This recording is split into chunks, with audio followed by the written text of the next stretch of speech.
ไม่ได้เจอได้คุยตั้งนานก็ไม่รู้เหมือนกันว่าเธอจำได้หรือเปล่าหากฉันเข้าไปทักทายก็ตั้งแต่วันที่เราแยกทางไม่ว่าเหตุอะไรที่ทำให้เราต้องห่างแต่ฉันไม่เคยจะลืมสักวันจนวันนี้ได้พบเจอเธออีกครั้งจะได้ความบังเอิญหรือเพราะอะไรก็ตามแต่ใจฉันมันสั่นไหวเพราะอยากเข้าไปทักเธอจะคุยกับฉันอยู่ไหมหรือว่าเธอจะไม่สนใจทำเหมือนไม่รู้จักและฉันก็ยังหวั่นใจแต่อยากเข้าไปทักขอแค่คุยกับเธออีกครั้งและได้ถามเธอด้วยคำนั้นเธอคงเข้าใจเธอนั้นเป็นอย่างไรสบายดีหรือ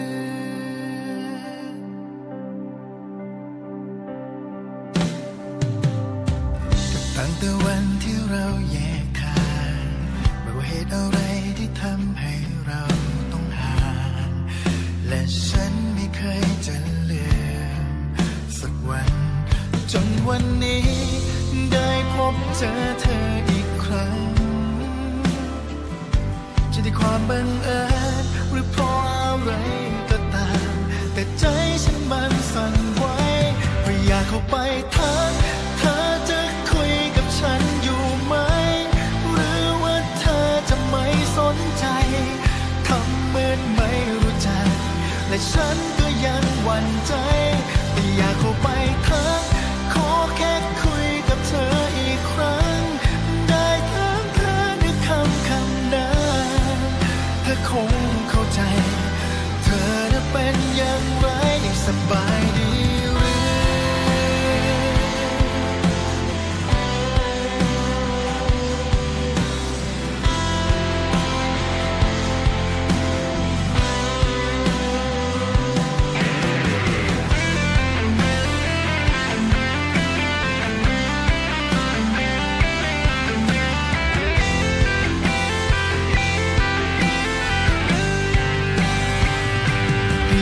ไปทักเธอจะคุยกับฉันบ้างไหมหรือว่าเธอจะเดินหายไปทำเป็นไม่รู้จักและฉันก็ยังหวั่นใจแต่ก็อยากเข้าไปทักขอแค่คุยกับเธออีกครั้งและได้แค่เธอด้วยคำนั้นเธอคงเข้าใจเธอน่ะเป็นอย่างไรสบายดีเป็นอย่างไรสบายดีหรือก็ไม่ได้เจอได้คุยตั้งนานก็ไม่รู้เหมือนกันว่าเธอจำได้หรือเปล่าหากฉันเข้าไปทักทายก็ตั้งแต่วันที่เราแยกทางไม่ว่าเหตุอะไรที่ทำให้เราต้องห่างแต่ฉันไม่เคยจะลืมสักวันจนวันนี้ได้พบเจอเธออีกครั้งจะได้ความบังเอิญหรือเพราะอะไรก็ตามแต่ใจฉันมันสั่นไหวเพราะอยากเข้าไปทักเธอจะคุยกับฉันอยู่